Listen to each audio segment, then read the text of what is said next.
selamat petang. Macam biasa, ikut aku balik kerja. Jom. Alhamdulillah, hari ni balik on time. Kerja tak ada, kerja kurang lah, kerja kurang. Ekonomi dunia sekarang teruk. Tahun 2025 ni banyak relax daripada bekerja. Sekarang pukul 5 dah cabut. Duduk office tak tahu nak buat apa. Datang pagi pun tunggu pukul 5 je. Tapi Alhamdulillah, apa-apa pun kena bersyukur. Sebab kita ada lagi pendapatan. Ramai kat luar sana hilang pendapatan. 2025 ni memang ekonomi teruk. Memang teruk. Aku tak tahu aku akan relax sampai berapa lama lah. Memang tak ada job. InsyaAllah nanti akan ada. Dalam sebulan 2 lagi akan ada job. Buat masa ni enjoy dulu.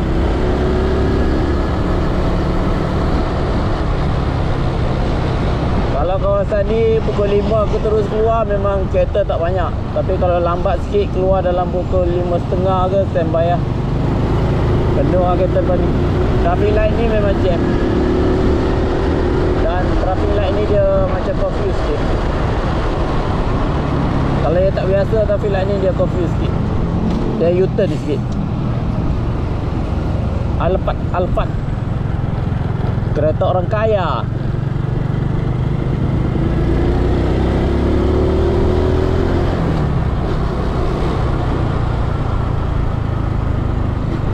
Sebenarnya nak cepat hari ni, nak tengok anak training.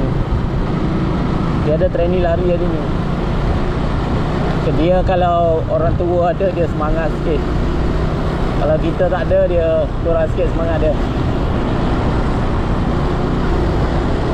Dia kena laju sikit lah. Laju tak laju lah.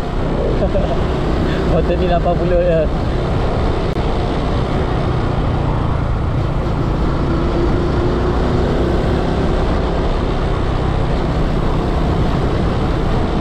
Tapi setakat aku pakai dash ni, memang aku puas hati gila lah motor ni.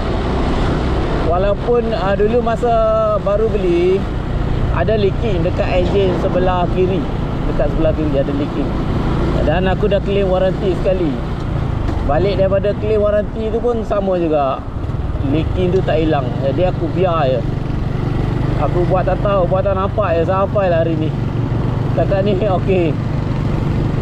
Aku buat daily ride okey, 40 km sehari. Dan dia tak berebak lah. Dia okey. Aku bawa balik Kelantan hari tu pun okey. Tak ada mati tengah jalan dah. Lenjan je lah. Tunggu dia teruk betul, nanti bawa ke atas repair.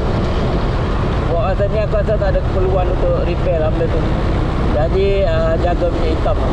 Dia tak ada sampai menitis. Cuma dia lembab je.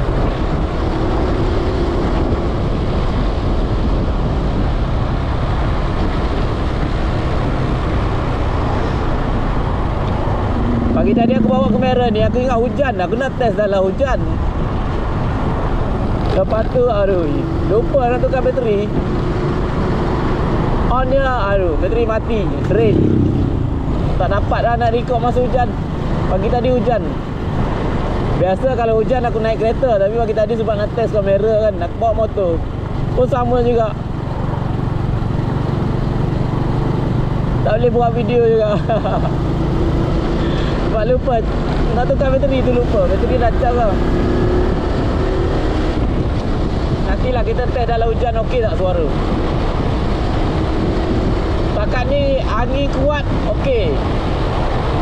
Walaupun dia ada bising sikit, tapi masih okey dah. Boleh dengar suara lagi kan. Nak membebek bagi hilang bosan je. Dalam masa sama aku nak ada body cam. Kalau jadi apa-apa kan, at least ada record lah.